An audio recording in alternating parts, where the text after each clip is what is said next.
ಬಳ್ಳಾರಿ ಜಿಲ್ಲೆಯಲ್ಲಿ ಜೋರಾಯಿತು ಸ್ನೇಹಿತರ ಸಮರ. ಶುರುವಾಗಿದೆ ಜನಾರ್ದನ ರೆಡ್ಡಿ ವರ್ಸಸ್ ಶ್ರೀರಾಮುಲು ಅವರ ಫೈಟ್. ಇಬ್ಬರು ನಾಯಕರ ಮುನಿಸಿಗೆ ಹಾಗಾದ್ರೆ ಅಸಲಿ ಕಾರಣವೇನು ಅಂತ ರಾಧಾ ಮೋಹನ್ ದಾಸ್ ಅಗರ್ವಾಲ್ ಅವರು ರಾಜ್ಯ ಬಿಜೆಪಿಯಲ್ಲಿ ಉಂಟಾಗ್ತಾ ಇರುವಂತಹ ಕಲಹಗಳು, ಆಂತರಿಕ ಜಗಳಗಳನ್ನ ಪರಿಹರಿಸಬೇಕು ಅಂತ ಬಂದಿದ್ರು. ಬಟ್ ಅದೇ ಸಮಯದಲ್ಲಿ ಕೋರ್ ಕಮಿಟಿ ಮೀಟಿಂಗ್ ನಲ್ಲಿ ಮತ್ತೊಂದು ಫೈಟ್ ಶುರುವಾಗಿದೆ. ಪವರ್ ಸೆಂಟರ್ ಕಂಟ್ರೋಲ್ಗೆ ನಡೀತಾ ಇದೆಯಾ ಹಾಗಾದ್ರೆ ಗಲಾಟೆ? ರೆಡ್ಡಿ ಬಳ್ಳಾರಿಗೆ ಎಂಟ್ರಿ ಕೊಡ್ತಾ ಇದ್ದಂತೆ ಸಂಡೂರು ಉಸ್ತುವಾರಿಯನ್ನ ವಹಿಸಿಕೊಂಡ್ರು. ಅಲ್ಲದೆ ರೆಡ್ಡಿ ಸೂಚಿಸಿದ ವ್ಯಕ್ತಿಗಿನೇ ಬಿಜೆಪಿ ಟಿಕೆಟ್ ಘೋಷಣೆ ಮಾಡಿತು. ಬಂಗಾರು ಹನುಮಂತಿಗೆ ಟಿಕೆಟ್ ಸಿಕ್ಕಿದ್ದೆ ಜನಾರ್ದನ ರೆಡ್ಡಿ ಅವರು ಬೆಂಬಲ ಕೊಟ್ಟಿದ್ರಿಂದ. ಇನ್ನು ಶ್ರೀರಾಮುಲು ಜೊತೆ ಕಾಣಿಸ್ಕೊಳ್ತಾ ಇದ್ದಂತ ರೆಡ್ಡಿ ಕಡೆ ಶಿಫ್ಟ್ ಆದ್ರು ಅನೇಕ ಬೆಂಬಲಿಗರು. ಶ್ರೀರಾಮುಲು ಜೊತೆಗೆ ಯಾರ್ಯಾರು ಗುರುತಿಸ್ಕೊಳ್ತಾ ಇದ್ರು ಅವರೆಲ್ಲರೂ ಕೂಡ ರೆಡ್ಡಿ ಜೊತೆ ಹೋಗ್ಬಿಟ್ರು. ಇದರಿಂದ ಅರ್ಧ ಕುಗ್ಗಿ ಹೋಗಿದ್ರು ಶ್ರೀರಾಮುಲು. ಅಲ್ಲದೆ ಯಾವುದೇ ನಿರ್ಧಾರಕ್ಕೂ ಕೂಡ ಶ್ರೀರಾಮುಲು ಮಾತು ಕೇಳ್ತಾ ಇರಲಿಲ್ಲ ಜನಾರ್ದನ ರೆಡ್ಡಿ ಅವರು. ಒಂದು ಕಾಲದಲ್ಲಿ ಇಬ್ರು ಕೂಡ ದೋಸ್ತ್ಗಳಾಗಿದ್ರು. ಬಟ್ ಈಗ ಇಬ್ರು ಕೂಡ ಸಮರ ಸಾರ್ತಾ ಇದ್ದಾರೆ, ಒಬ್ರ ಮೇಲೊಬ್ರು ಜಿದ್ದು ಸಾಧಿಸ್ತಾ ಇದ್ದಾರೆ. ಒಂದಷ್ಟು ಕಾರಣಗಳಿಂದಾಗಿ ಗೆಳೆಯ ರೆಡ್ಡಿ ವಿರುದ್ಧ ಈಗ ಶ್ರೀರಾಮುಲು ಮುನಿಸ್ಕೊಂಡಿದ್ರು. ಬಟ್ ಅದು ಈಗ ಕೋರ್ ಕಮಿಟಿಯಲ್ಲಿ ಮತ್ತಷ್ಟು ತಾರಕಕ್ಕೇರಿದೆ. ಕೋರ್ ಕಮಿಟಿಯಲ್ಲಿ ರಾಧಾ ಮೋಹನ್ ದಾಸ್ ಅಗರ್ವಾಲ್ ಅವರು ಅಂದರೆ ರಾಜ್ಯ ಬಿಜೆಪಿಯ ಉಸ್ತುವಾರಿ ಏನಿದ್ದಾರೆ ಅವರು ಬಳ್ಳಾರಿಯ ಈ ಸಂಡೂರಿನ ಉಪಚುನಾವಣೆಯಲ್ಲಿ ಬಂಗಾರು ಹನುಮಂತು ಸೋಲಿಗೆ ಶ್ರೀರಾಮುಲು ಅವರೇ ನೇರ ಕಾರಣ ಅಂದ್ಬಿಟ್ರು. ಅನೇಕ ಜನರಿದ್ದಾರೆ, ಶಾಸಕರಿದ್ದಾರೆ, ಮಾಜಿ ಶಾಸಕರು ಇರ್ತಾರೆ, MLCಗಳಿರ್ತಾರೆ. ಅವ್ರು ಎದುರುಗಡೆ ಹೀಗೆ ಹೇಳಿದಾಗ ಶ್ರೀರಾಮುಲು ಅವ್ರಿಗೆ ಸಿಟ್ಟು ತಡ್ಕೊಳ್ಳೋಕ್ಕಾಗಲಿಲ್ಲ. ನಾನೇ ಕಾರಣ ಅಂತ ನೀವು ಹೇಗೆ ಹೇಳ್ತೀರಾ? ಮಾಜಿ ಮುಖ್ಯಮಂತ್ರಿ ಸದಾನಂದ ಗೌಡ ಅವರ ನೇತೃತ್ವದಲ್ಲಿ ಒಂದು ಕಮಿಟಿ ಆಗಿದೆ. ಬಳ್ಳಾರಿಯಲ್ಲಿ ಸಂಡೂರಿನ ಹಾಗೂ ಮತ್ತು ಶಿಗ್ಗಾವಿಯ ಸೋಲಿಗೆ ಕಾರಣ ಏನು, ಬಿಜೆಪಿ ಸೋಲಿಗೆ ಕಾರಣ ಏನು ಅನ್ನೋದಕ್ಕೆ ಆ ಕಮಿಟಿ ಮಾಡಿದ್ದೀರಾ. ಅವ್ರು ಇನ್ನೂ ವರದಿನೇ ಕೊಟ್ಟಿಲ್ಲ. ಹಾಗಿದ್ರು ಕೂಡ ನನ್ನ ಮೇಲೆ ಸೋಲಿನ ಹೊಣೆಯನ್ನು ನೀವು ಹೇಗೆ ಹೊರಿಸ್ತೀರಾ ಅಂತ ಶ್ರೀರಾಮುಲು ಪ್ರಶ್ನೆ ಮಾಡಿದರು. ಆ ಸಂದರ್ಭದಲ್ಲಿ ಸದಾನಂದ ಗೌಡರು ಕೂಡ ಇದ್ರು. ಅವರು ಕೂಡ ಹಾಗಾದ್ರೆ ನನ್ನನ್ನು ಯಾಕೆ ನೇಮಕ ಮಾಡಿದ್ದೀರಾ, ಸೋಲಿಗೆ ಕಾರಣ ಏನು ಅಂತ ವರದಿ ಕೊಡಿ ಅಂತ ಯಾಕೆ ಕೇಳಿದ್ದೀರಾ, ವರದಿ ಕೊಡೋದಕ್ಕೂ ಮುಂಚೆ ಶ್ರೀರಾಮುಲು ಅವರನ್ನೇ ಯಾಕೆ ಗುರಿ ಮಾಡ್ತಾ ಇದ್ದೀರಾ ಅಂತ ಕೂಡ ಕೇಳಿದ್ರು. ಬಟ್ ಶ್ರೀರಾಮುಲು ಅವರ ಪರವಾಗಿ CT ರವಿ ಬಂದ್ರು, R ಅಶೋಕ್ ಬಂದ್ರು, ಅನೇಕರು ಬಂದ್ರು, ವಿಜಯೇಂದ್ರ ಮಾತ್ರ ಬರಲಿಲ್ಲ. ಇನ್ನು ರಾಮುಲು ವಿರುದ್ಧ ಹೈಕಮಾಂಡ್ಗೆ ರೆಡ್ಡಿ ದೂರು ಕೊಟ್ಟಿದ್ಯಾಕೆ? ರೆಡ್ಡಿ ವಾಪಸ್ ಬಿಜೆಪಿಗೆ ಬರೋದಕ್ಕೆ ರಾಮುಲುಗೆ ಹಾಗಾದ್ರೆ ಇಷ್ಟ ಇರ್ಲಿಲ್ವಾ? KRPP ಕಟ್ಟುವ ಮುನ್ನ ಬಿಜೆಪಿಗೆ ಸೇರುವ ಇಂಗಿತ ವ್ಯಕ್ತಪಡಿಸಿದ್ರು ರೆಡ್ಡಿ.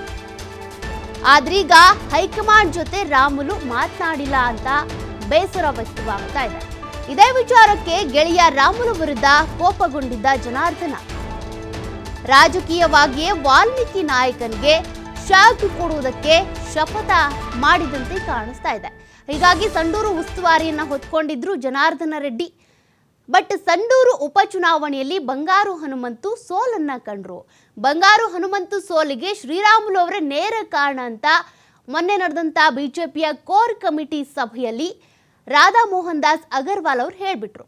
ಹಾಗಾದ್ರೆ ನಾನೇ ಸೋಲಿಗೆ ಕಾರಣ ಅನ್ನೋದಾದ್ರೆ ಅದಕ್ಕೆ ಏನ್ ಸಾಕ್ಷಿ ಇದೆ, ನೀವು ಸಾಬೀತುಪಡಿಸಿ ಅಂತ ಶ್ರೀರಾಮುಲು ಅವರು ಪಟ್ಟು ಹಿಡಿದ್ರು.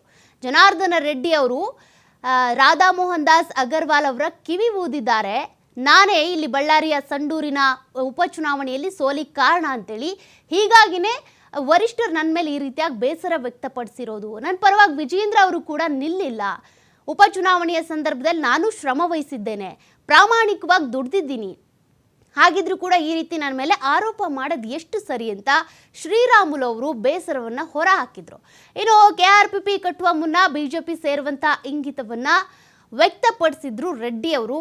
ಆದರೆ ಅವರು ಬಿಜೆಪಿ ಸೇರಿರಲಿಲ್ಲ, KRPPಯನ್ನು ಕಟ್ಟಿದ್ರು. KRPP ಕಟ್ಟುವಂಥ ಸಂದರ್ಭದಲ್ಲೂ ಕೂಡ ಶ್ರೀರಾಮುಲು ಅವ್ರಿಗೂ ಕೂಡ ಆಹ್ವಾನ ಕೊಟ್ಟಿದ್ರಂತೆ, ನೀನು ನನ್ನ ಪಕ್ಷಕ್ಕೆ ಬಂದ್ಬಿಡು ಅಂತ. ಬಟ್ ಶ್ರೀರಾಮುಲು ಅವರು ಬಿಜೆಪಿ ಬಿಟ್ಟು KRPPಗೆ ಹೋಗಿರಲಿಲ್ಲ. ಅದಾದ ನಂತರ KRPPಯಿಂದನೇ ಜನಾರ್ದನ ರೆಡ್ಡಿ ಅವರು ಮತ್ತೆ ಗೆದ್ದು ಬಂದರು, ಶಾಸಕರಾದರು. ಈಗ ಮತ್ತೆ ಬಿಜೆಪಿ ಜೊತೆಗೆ ಸೇರ್ಕೊಂಡಿದ್ದಾರೆ. ಬಟ್ ಬಿಜೆಪಿಗೆ ಜನಾರ್ದನ ರೆಡ್ಡಿ ಅವರು ಬಂದಿರೋದು ಶ್ರೀರಾಮುಲು ಅವ್ರಿಗೆ ಇಷ್ಟ ಇಲ್ವಾ, ಅಥವಾ ಶ್ರೀರಾಮುಲು ಮತ್ತು ಜನಾರ್ದನ ರೆಡ್ಡಿ ಅವರ ಮಧ್ಯೆ ಮುನಿಸು ಹಾಗೆ ಉಳ್ಕೊಂಡಿದ್ಯಾ? ಆ ಎಲ್ಲ ಬೆಳವಣಿಗೆಗಳು ಕೂಡ ಇದು ಕೂಡ ಒಂದು ರೀತಿ ಸಾಕ್ಷಿ ಆಗ್ತಾ ಇದೆ ಮೊನ್ನೆ ಕೋರ್ ಕಮಿಟಿಯಲ್ಲಿ ಆದಂಥ ಒಂದಿಷ್ಟು ಗಲಾಟೆಗಳು.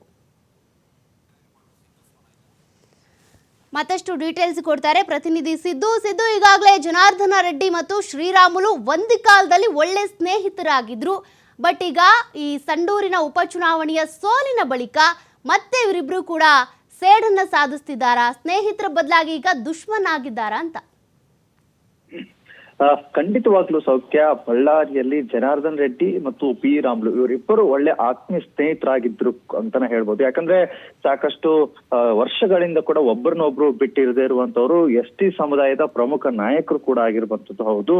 ಬಳ್ಳಾರಿ ಜಿಲ್ಲೆಯ ಪವರ್ ಸೆಂಟರ್ ಕಂಟ್ರೋಲ್ ಯಾರಿಗೆ ಸಿಗ್ಬೇಕು, ಇದರ ನಡುವೆ ಯಾರಿಗೆ ಪ್ರತಿಷ್ಠೆಯನ್ನ ಪಡೆದುಕೊಳ್ಬೇಕು ಅಂತ ಹೇಳಿ ಇಬ್ಬರು ಕೂಡ ಮಾಡ್ತಾ ಇರುವಂತದ್ದು. ಒಂದು 14 ವರ್ಷಗಳಾದ ಬಳಿಕ ರಾಮುಲು ಅವರು ಬಳ್ಳಾರಿಗೆ ಎಂಟ್ರಿಯನ್ನ ಸಿಗುತ್ತೆ. ಎಂಟ್ರಿ ಸಿಕ್ಕಿದ ಕ್ಷಣದಲ್ಲೇ ಕೂಡ ಒಂದು ಬಳ್ಳಾರಿಯ ಸಂಡೂರಿನ ಉಪಚುನಾವಣೆ ಕೂಡ ಬರುತ್ತೆ. ಉಪಚುನಾವಣೆ ಬಂದಿರುವಂತಹ ಸಂದರ್ಭದಲ್ಲಿ ಜನಾರ್ದನ್ ರೆಡ್ಡಿ ಅವರೇ ಕೂಡ ಲೀಡ್ ಮಾಡ್ತಾರೆ. ಇಲ್ಲಿ ಏನೇ ಮಾಡಿದ್ರು ಬಳ್ಳಾರಿಯಲ್ಲಿ ಯಾವುದೇ ಪಕ್ಷದ ಕಾರ್ಯಕ್ರಮಗಳಾಗಿರ್ಬೋದು ಯಾವುದೇ ಇದ್ದಲ್ಲಿ ಕೂಡ ಜನಾರ್ದನ್ ರೆಡ್ಡಿ ಅವರು ಕೂಡ ನೇರವಾಗಿ ತಗೊಂಡು ಅವರೇ ಉಸ್ತುವಾರಿ ತಗೊಂಡು ಮಾಡೋದ್ರಿಂದಾಗಿ ಎಲ್ಲೋ ಶ್ರೀರಾಮುಲು ಕೂಡ ಸ್ವಲ್ಪ ಅಸಮಾಧಾನಗಳು ಕೂಡ ಇದ್ದಿದ್ದು ಕೂಡ ಸಾಕಷ್ಟು ರಾಜಕೀಯ ವಲಯದಲ್ಲಿ ಚರ್ಚೆ ಕೂಡ ಆಗ್ತಾ ಇದೆ. ಇನ್ನು ರಾಮುಲು ಜೊತೆಗೆ ಕಾಣಿಸಿಕೊಳ್ಳುವಂತ ಕೆಲವೊಂದಿಷ್ಟು ಏನು ಬೆಂಬಲಿಗರಿದ್ರು ಅವರು ಸ್ವಲ್ಪ ಗೊಂದಲ ಆಗತ್ತೆ. ಅಂದ್ರೆ ಎಷ್ಟು ಬಳ್ಳಾರಿಗೆ ರೆಡ್ಡಿ ಅವರು ಬರದೇ ಇರುವ ಹಿನ್ನೆಲೆಯಲ್ಲಿ ಆವಾಗ ರಾಮುಲು ಅವರೇ ಬಳ್ಳಾರಿಯಲ್ಲಿ ಒಡನಾಟವನ್ನ ಕೂಡ ಮಾಡ್ತಿದ್ರು. ಅಲ್ಲಿ ಅನೇಕ ಕಾರ್ಯಕರ್ತರು ರಾಮುಲು ಅವರ ಜೊತೆಗೆ ಇದ್ರು. ಸಡನ್ ಆಗಿ ರೆಡ್ಡಿ ಅವರು ಬಂದ ತಕ್ಷಣ ಅಲ್ಲಿ ಕಾರ್ಯಕರ್ತರು ಕೂಡ ಸಾಕಷ್ಟು ಗೊಂದಲ ಆಗುತ್ತೆ. ಅವರ ಬೆಂಬಲ ನಿಂತಿರುವಂತ ಪ್ರಮುಖ ನಾಯಕರೇ ರೆಡ್ಡಿ ಅವರ ಪರವಾಗಿ ಕೂಡ ಹೋಗ್ತಾರೆ. ಇದರಲ್ಲಿ ಕೂಡ ಸಾಕಷ್ಟು ವಿರೋಧಿ ಬಣಗಳು ಕೂಡ ಪ್ರಾರಂಭವಾಗುತ್ತೆ. ಅದರಲ್ಲೂ ಕೂಡ ಸ್ವಲ್ಪ ರಾಮುಲು ಅವರಿಗೂ ಕೂಡ ಕಳವಳ ಕೂಡ ಉಂಟಾಗತ್ತೆ. ಇದಕ್ಕಿಂತ ಮುಂಚಾಗಿ KRPP ಕಟ್ಟುವ ಮುನ್ನ ಬಿಜೆಪಿ ಸೇರುವ ಏನಿತ್ತು ಅಂತಹ ಸಂದರ್ಭದಲ್ಲಿ ಕೂಡ ರಾಮುಲು ಅವ್ರನ್ನ ಚರ್ಚೆ ಮಾಡಿದ್ರು. ಅವಾಗೂ ಕೂಡ ರಾಮುಲು ಅವರು ಬೇಸರವನ್ನು ವ್ಯಕ್ತಪಡಿಸಿದ್ರು ಅನ್ನುವಂಥದ್ದು ಕೂಡ ಇದೆ. ಏನು KRP ಪಕ್ಷ ಕಟ್ಟಿದ ಮೇಲೆ ರಾಮುಲು ಅವರು ರಾಜಕೀಯ ಸಾಕಷ್ಟು ಹಿನ್ನಡೆ ಆಗ್ತು ಅನ್ನುವಂಥದ್ದು ಕೂಡ ಚರ್ಚೆ ಆಗ್ತದೆ. ಮತ್ತು ಇದೆಲ್ಲದರ ಜೊತೆಯಾಗಿ ಇಲ್ಲಿ ಯಾವುದೇ ರೀತಿಯಾಗಿ ಬಳ್ಳಾರಿಗೆ ಬರದೇ ಇದ್ರು ಕೂಡ ಜನಾರ್ದನ್ ರೆಡ್ಡಿ ಗಂಗಾವತಿಯಲ್ಲೇ ಕೂತ್ಕೊಂಡು ರಾಜಕೀಯ ಚಟುವಟಿಕೆ ಮಾಡ್ತಾ ಇದ್ರು ಅನ್ನುವಂಥದ್ದು ಕೂಡ ಇದೆ.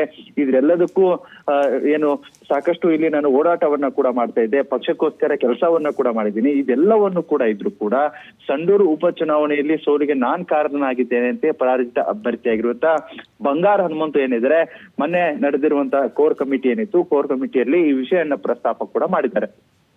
ಇವೆಲ್ಲಾ ರಾಜಕೀಯ ಎಲ್ಲಾ ಚರ್ಚೆಗಳನ್ನ ಗಮನಿಸ್ತಾ ಹೋದ್ರೆ ರೆಡ್ಡಿ ಬೆಂಬಲಿತ ಮುಖಂಡರಿಗೆ ಮತ್ತು ಬಿಜೆಪಿ ರಾಜ್ಯಾಧ್ಯಕ್ಷರ ಪಟ್ಟು ಕಟ್ಟಲು ಹೊರಟಿರುವಂತದ್ದು ಇರುಸು ಮುರುಸು ಏನಿದೆ ಸಾಕಷ್ಟು ಹಂಗೆ ಮುಂದುವರಿತಾ ಇದೆ ಅಂತ ಹೇಳ್ಬೋದು.